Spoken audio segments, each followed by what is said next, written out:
Hello, friends. Welcome back to Heartscapes, where we are learning the system of Reiki to live lives that are rooted, spacious, connected, and that help us remember ourselves. My name is Michaela. Welcome back to the studio.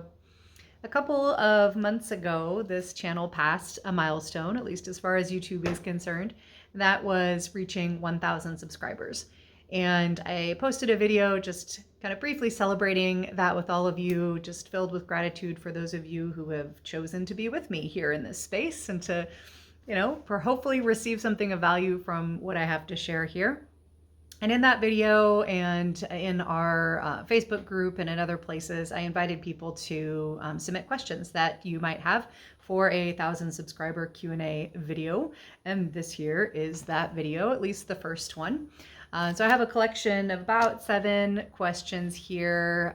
There are some others that I'm going to hold over for another video and room for more. So if you have a question for me, it can be about the system of Reiki, about anything that you hear me say on this channel. It can be just about my life and anything about me personally. It can be about my gardening endeavors, which I have a whole second channel about, Heartscapes Homestead.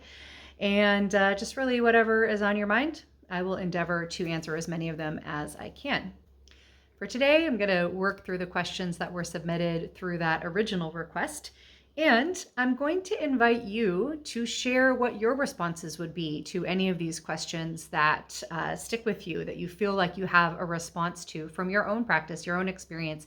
Drop those down in the comments. I just would love to hear what any of these questions bring up for you as well. Great way to continue the conversation. So let us begin with the first question, which is about lineage. Someone wanted to know, what does lineage mean in my Reiki practice? And this is something that I actually did a past video, maybe last year, specifically about lineage, how I relate to lineage in Reiki practice. And then we also did a episode of the Reiki Women podcast on this same topic. It's definitely one that is meaningful to many of us. I'll put the links to those two down below. That'll just kind of flesh this out in more detail. But for here, I'll just share briefly kind of the things that most come to the surface when I think about the importance of lineage for me. There's 3 kind of categories that I put lineage into with respect to my Reiki practice. First, and probably the one that most people think of when they ask that question, is the lineage of teachers that I am a part of. So, my immediate teachers, their teachers, and so on. Back to Mikao Usui, the founder of the system of Reiki, and of course further back into his teachers, his lineage, his experiences. So that's the first way that I think about lineage.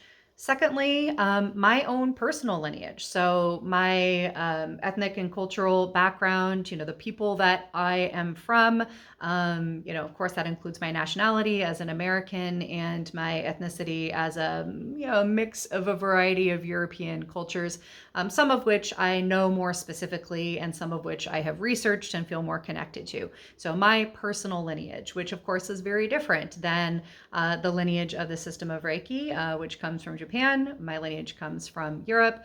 But of course, as is the case with people groups, there are historical overlaps and there are the ways in which those lineages blend inside of me and inside of you and inside of each of us as we bring together these different elements through our own life. So that would be the second way I think about lineage. And thirdly, is what one of my teachers calls primordial lineage, kind of a more mysterious lineage, not directly connected to people groups or ethnicity or nationality or lines of descent, but something a little bit more in the realm of the mystery, perhaps in the realm of Reiki itself. So let me just briefly touch on each of those. So in the territory of teacher lineage, I have 3 primary teachers for the system of Reiki, and then teachers who I work with on kind of adjacent topics. For example, I work with a Shingon Buddhist teacher to learn more about that foundational aspect of the system of Reiki. But in terms of Reiki specifically, I have 3 main teachers. One, my first teacher who taught in what would be called maybe a traditional Western realm of Reiki. It's kind of the foundation of what most of us have learned and think about when we think about the system of Reiki from a Western modern perspective. And I worked with her for maybe about 3 or 4 years pretty intensively. And then I began to start shifting my attention and my interests to working more within the Japanese origins of the system of Reiki. I've talked a whole lot about why that was and how that came to be. I've done videos specifically on that, so we don't need to go back into that. But at that point, my point of focus shifted. The way that I practiced Reiki shifted. The way I thought about the system of Reiki shifted. The way I related to the system of Reiki shifted. And that required a new teacher. And so I work currently with 2 different Reiki teachers, Franz Stina and Bronwyn Logan, who teach from the perspective of its Japanese origins. So in both of those teaching spheres and learning spheres, there is a lineage. There's my teachers and their teachers and their teachers and so on. And how I relate to that is first and foremost respect and gratitude. I would not have the system of Reiki in my life. I wouldn't be able to share it with you or anybody else had those teachers not invested their time and effort and their life to this practice and specifically to sharing that practice with students. So I approach that lineage with great respect and reverence. To a certain degree, I've also approached it with study, learning about those people, and as as much as I can about their practices. And in the case of the teacher whose lineage I no longer follow, that is again a place to really root into our third precept, which is just for today I am grateful. She holds a special place on my teacher's altar, which I maintain and regularly work with as a space of focusing my attention of gratitude and reverence and respect.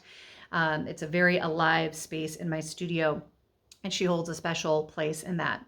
But in terms of my practice, that lineage is essentially one that has kind of come to an end for me because, in many ways, what I practice now is very, very different from what I learned through that lineage. There's very little of that lineage that I still actively incorporate into my practice.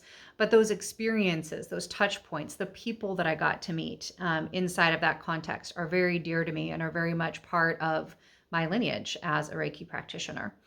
On the other side, the teachers that I'm currently studying with, that's a more alive, active aspect of my lineage. I'm more directly in contact with the community around those folks, more directly aware of their teachers and just kind of how the ecosystem of that learning space is active now. And so, it's a more alive space for me. But again, for both, gratitude, reverence, and respect is how I relate to them. This topic of primordial lineage is something that probably needs its own video, and mental note, I might circle back around to that. But the idea of primordial lineage and that phrase primordial lineage I first heard through Franz and Bronwyn.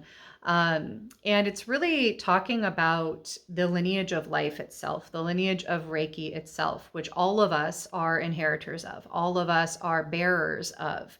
It is the birthright of all of us to have access to the lineage of life, the lineage of the mystery.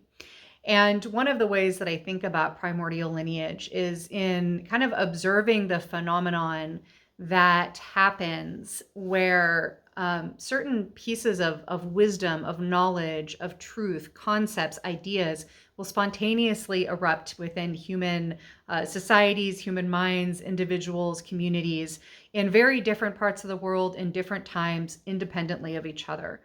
For me, this is an aspect of that primordial lineage, that kind of murky, fertile, mysterious stew of life that all of us emerge from, and that really everything that is meaningful to us as living beings exists inside of. Spiritual practice, the world over, is really, in at least in part, is kind of the purpose of much of it is to give us access to that primordial lineage, to be able to enable us to intuitively and in community and through the focus of our attention and our actions to bring forward the wisdom, the compassion, the insight, the knowledge, all of the things, the feelings, right? The sensations that are part of that lineage. And the system of Reiki is beautifully designed to help us do that. And, one of the reasons that I am so dedicated to it is that it absolutely has been a pathway for me to, touch that space, right? And to move more and more towards being able to touch that space more readily, more intentionally, more of the time. So that is maybe a little bit of a long answer, but it's a very juicy question. I was really glad to see it come up. All right, our second question. So the second question has to do with the blending of Reiki with other modalities. So somebody asked, do you blend Reiki with other modalities in your practice? And what does it take to do that well? Somebody else asked. And what is our responsibility as Reiki practitioners when it comes to bringing together other modalities with our Reiki practice? And this, again, such a juicy question, so fertile, so much is here inside of this question. This is also something that deserves its own video. So let's see what has the most heart and meaning in this moment.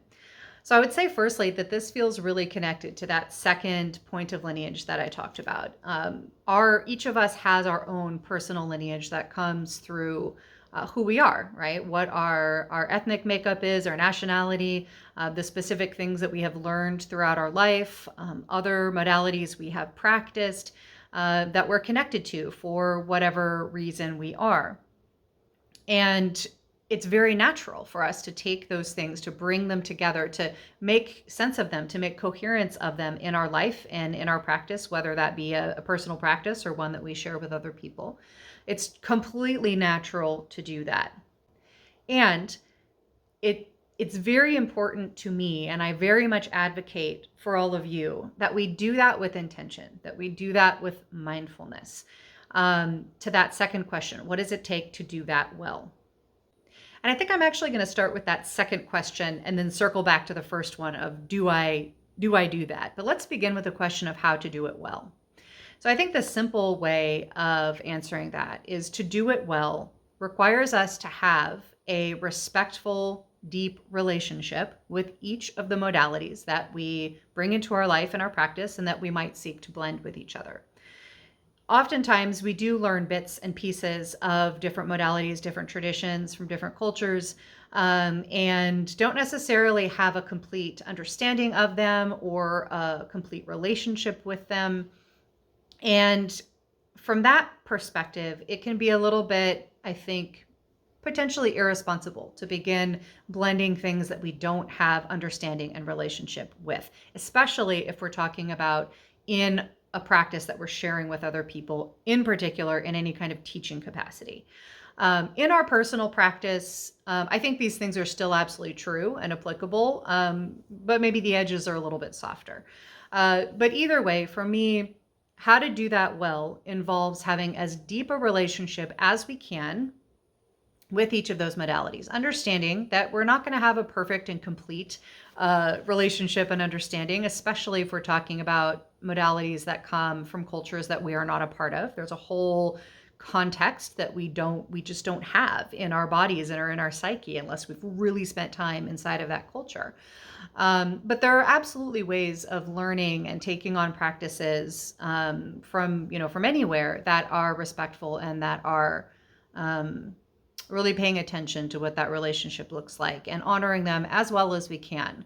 And part of that includes being honest with the people that we're sharing them with about what that relationship looks like, where we are in our journey with that. If we have that kind of orientation towards the practices that we take on, then that really, helps us avoid harmful pitfalls like cultural appropriation, for example, which is another thing that I talk about a lot. How to respectfully and robustly engage with a practice that is coming from a people group that is not our own, particularly if there are power dynamics involved. For example, I'm a white American woman who teaches a Japanese practice and has learned practices from other cultures. And in this country, there is a history of oppressive power dynamics between white Americans and Japanese Americans that most overtly expressed itself in the Japanese imprisonment and internment experience in the 1940s and 50s, but is alive and well in anti-Asian racism that shows itself, all over the place. So there's a power dynamic there, and that's something I'm very aware of. And so part of being in good relationship with my Reiki practice involves understanding that history, being respectful towards that, contributing in any way that I can, and as much as I can, understanding what Reiki is from the perspective of its origins and what my relationship is to it, given who I am in the world. And that's true of any other practice that I seek to blend in with my Reiki practice, or just to have as a standalone practice. So how do we do it well? We build a deep relationship that is respectful and, to the degree possible, understanding what the practice is in the context of its origins and respecting those origins as we work with the practice. Okay, so with that said, back to the first question. Do I do that in my Reiki practice? Yes, to a certain degree I do. And it varies a lot depending on the context. So for me, there's several contexts. There's my personal practice. There's sharing Reiki sessions with clients, usually on a one-on-one basis. They're coming for a treatment, for a session, and then in the realm of teaching.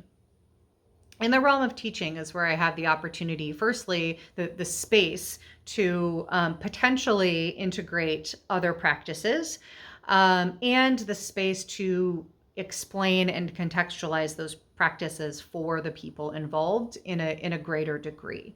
And so the things that tend to come through in teaching are, firstly, things from my own lineage that help me to understand what I'm learning. So, for example, I have a great deal of connection to nature-based Celtic practices through my ethnic lineage. Those practices have a lot of similar mindsets to the indigenous Shinto practices that form the foundation of the system of Reiki. And so that becomes a place where I can draw, language and concepts and imagery that are more familiar to me, and that might be more familiar to my students from a Celtic lineage, and use them to help contextualize those Shinto origins. Again, being careful to distinguish when I'm drawing those examples, rather than just kind of blending them without making that distinction. Then, other teachers from other lineages might have, pieces of writing or music. I often bring song into my practice. I love to use kind of poetry and recitation and chanting and song in most teaching contexts.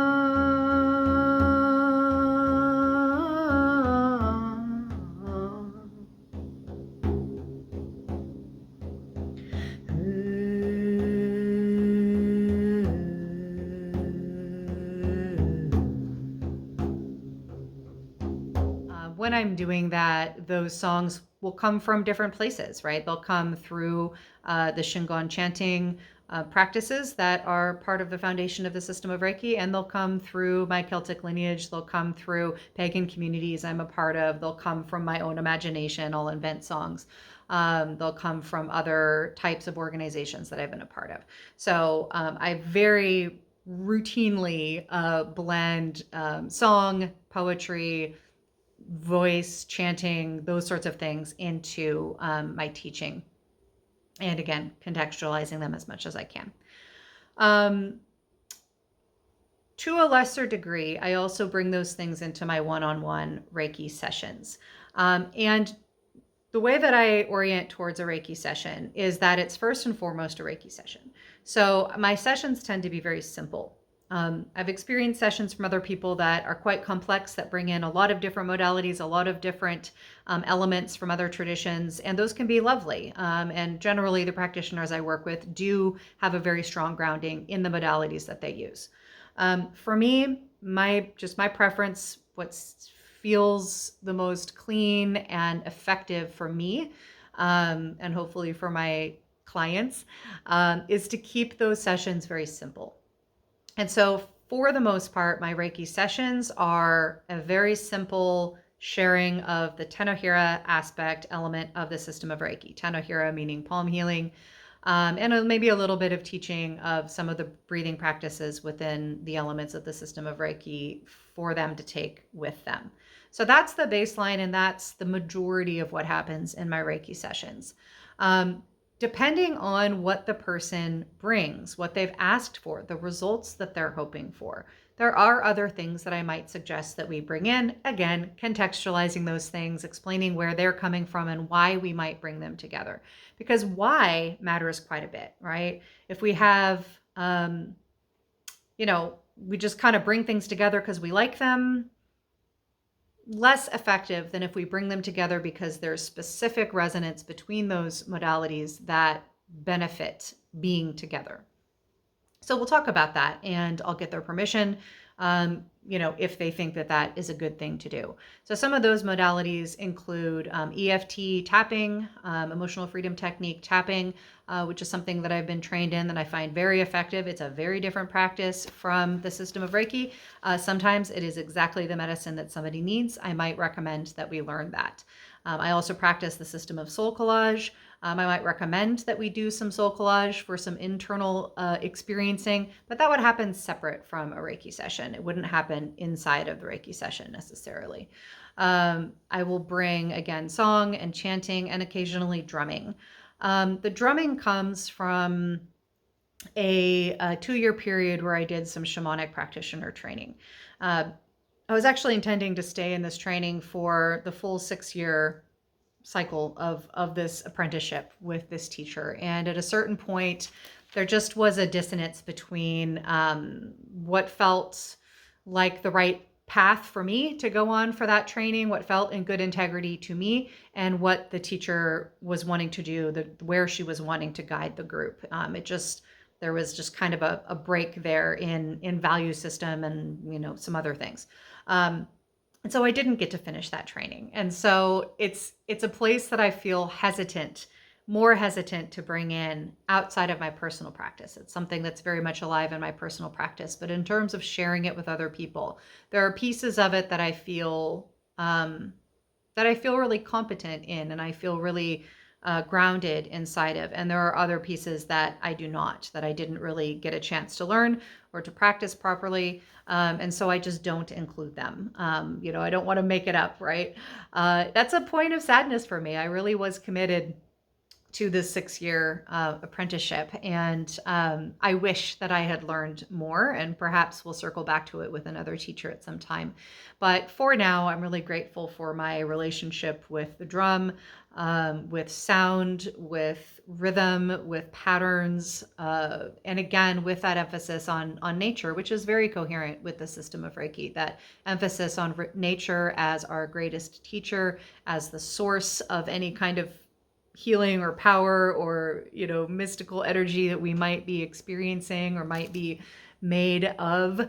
Reiki is nature, and so there's a lot of resonance there that feels really good to bring together in my practice, and to share with other people when it feels appropriate. So yeah, I think that is a pretty thorough answer to that question.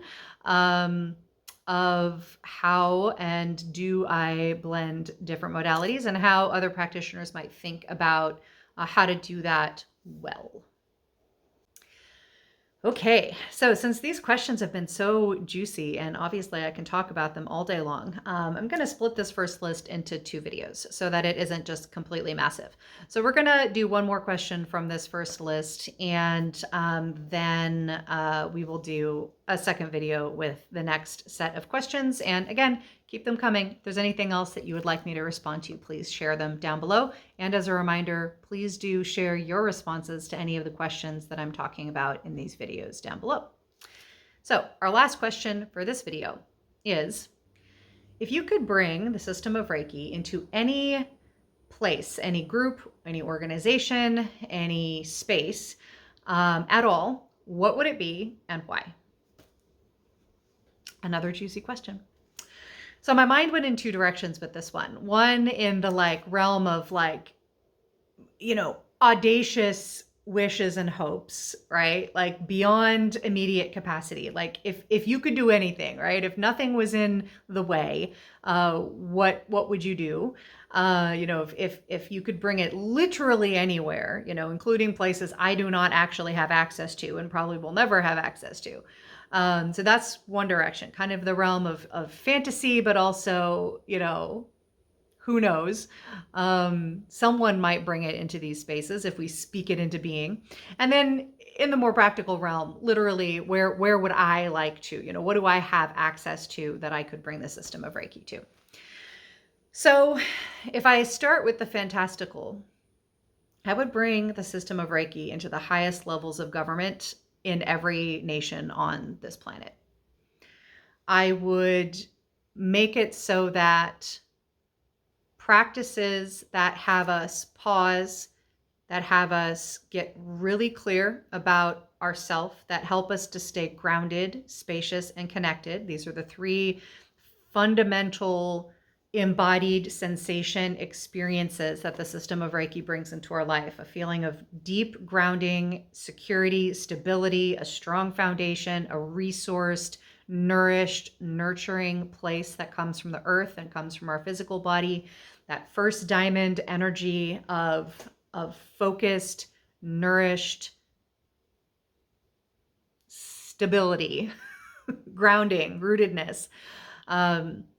And then spaciousness, that second diamond territory of wide open spaciousness, possibility, literal physical space, a sense of spaciousness inside of ourselves where there's just enough room to hold contradiction, to hold fear, to hold all of the big feelings, to hold things that seem like they are opposites of each other, to hold other people's perspectives alongside of our own perspective, to hold discomfort, to hold all of the things, right? Enough space inside and a sense of wide open possibility and vision. That's our second diamond sphere. And then that third diamond territory of compassionate, courageous connection, the heart. These 3 embodied senses of life, if they were enacted by the people at the highest levels of government across this here planet in all of the nations, we would have a fundamentally different world. Fundamentally different. Those kinds of sensations can be brought through a variety of practices, but we're focusing on Reiki. And so if I could bring it anywhere, that's where it would be. Every high-level meeting, every negotiation session, every, point of tension that comes up at these highest levels of government, I would have a cultural embedded response that's just unquestioned. Nobody's confused about why we're going to take a moment and do some hara breathing and get our feet on the ground and get our minds open and get ourselves connected and remember that we're all part of one web of life. Every single time we're going to take that time to do that. Every time there is any kind of official government work happening at the highest levels, that would change our world. Now, it also changes our world when we, the people, do the same, right? So I'm not saying that in any way to give over our power to government bodies. But let's be honest, the government has a tremendous amount of positional power over our lives, right? And so, how amazing if that sense of grounded, spacious connection was happening in both directions, right? It was happening for us and it was happening for those who make decisions that impact us.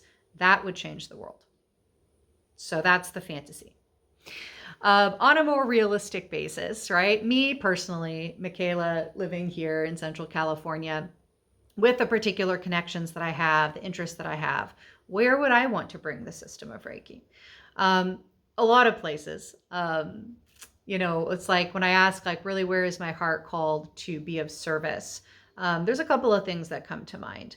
Hospice is one of those places, or places where people are working through severe illness. I would love to be able to be in a place that really recognizes and values something like Reiki inside of those contexts. I've been able to do that a little bit here and there with individual clients. The facilities that those clients are in don't usually understand what I'm doing, why I'm there, what's happening. So I would love to bring Reiki into a space that is serving people through their end of life process or their severe illnesses, that really understands and values the work and that makes space for it. That's something that absolutely comes right up into mind. And then the other place is into environmental spaces. So for people who are working directly on things like environmental justice, on environmental restoration, and on sustainable food production. Those are the three that I have the most direct experience with in my life and interest in. And that is a place that I do get to sometimes bring this practice. Just a couple of weekends ago, I got to work with an organization who trains young farmers. They're a farmer training and sustainable agriculture organization. And then they also do quite a bit of outreach, connecting small farmers to get good locally grown produce to underserved communities. And I have been able to do some work with them because they value making space. And it's always it's always so precious and feels so meaningful to be able to bring this work to the people who are literally feeding us and who are doing that in a way that is mindful of the impact that our consumption has on the earth. And what I consistently hear from these folks, we always focus on helping people connect with why they're doing that work, using Reiki practice and other forms of ceremony and ritual to really embed people back into why this work matters to them. And it's amazing. Every single time I get to do that, people comment on how infrequently they give themselves the opportunity to connect back with why they're doing the work that they do. Part of that is because when we're talking about nonprofit work, they are so busy and their time is so impacted. There's so much that they're responsible for. There's very little time. But also, culturally, we don't tend to blend these kinds of practices into day-to-day work that isn't explicitly about wellness or spirituality. And we should. We absolutely should. I've brought this work into many universities. I've worked with students a lot. That's probably what I've done the most because I have a long history in universities. I worked in universities for 15 years. So I've done a lot with that. I still get to do that regularly. I've, even worked with some government agencies, bringing, usually it's more like doing change work with them, but bringing Reiki, bringing other things in as part of that, a little bit more around the side. I've worked with arts organizations, theaters, things like that. So we need it everywhere. We need everyone, every organization working in any realm of life to value taking time to pause, to get grounded, to open up a sense of spaciousness which helps us connect to that question of why am I doing this work? And significantly to focus on connection between their employees and those they're serving, and so on. It's incredibly valuable. And again, it's life-changing and it's world-changing when the organizations, the systems that are there to make life move forward in this modern world value these things. right? It absolutely changes the way the work gets done, the way people feel about it, the way they treat each other inside of very high stress situations, and the way that they take responsibility for the work that they're doing in the world and the impact that that work has on the world. So yeah, that's the thing. So just to recap, I do often get to take Reiki into university settings, working with students and university staff. So that one's kind of solid. Where I would love to do more is within hospice organizations and within environmental organizations. Those are the two places that really feel alive for me and that feel very possible. And, you know, even in this moment, I'm setting an intention to be a little bit more focused on how I might go about doing that. So I very much appreciate the question, helping me focus my own attention on what matters and why I am doing this work, right? Because ultimately, why Heartscapes? Why Reiki? Why do I spend my time doing this? Why do I spend my time struggling to run a small business and to make it sustainable and not just keep working for other people, right? I do it because I absolutely believe through my personal experience and through my engagement with many, many, many, many, many, many other people in this work, I absolutely believe that it changes the world. It changes the world from the inside out, from our own gut, mind, and heart outward into the world. And that matters, absolutely matters. I have to practice what I preach. I take the time regularly to root back into why do I do this work, right? Why does it matter, right? For me, it's not just about healing myself. It absolutely is. It's where it started. It's not just about healing other people. It's about being in wholeness and health as a system. Systemic change and well-being is why I do this work. That's a great note to end on, yeah? So thank you all for those who submitted questions. I will put out a round 2 of the questions, address the rest of the ones that came in on this first round. Please do share the questions that come up for you about Reiki, about this channel, about my life, about the meaning of life, about random things in the world, whatever is on your mind. I'll entertain it. Could make for some interesting conversation. And let me know what came up for you with each of these questions as you listened. Please do share that down in the comments. And thank you all so much again for helping my tiny little channel, for my tiny little business reach this milestone of, we're now at, I think, 11, 13 subscribers. And I would really, really appreciate your help on continuing to grow those numbers so that we can connect with more people and grow this community. Do share around the videos that have the most heart and meaning for you. Engage with them, like them, comment on them. And if you haven't yet subscribed, I really do encourage and invite and appreciate you taking the time to do that. So thank you so much for listening, and I look forward to being with you in the next one. And until then, may you be deeply provisioned on your journey. Thank you so much for being with me. Until next time, I love you. Bye-bye.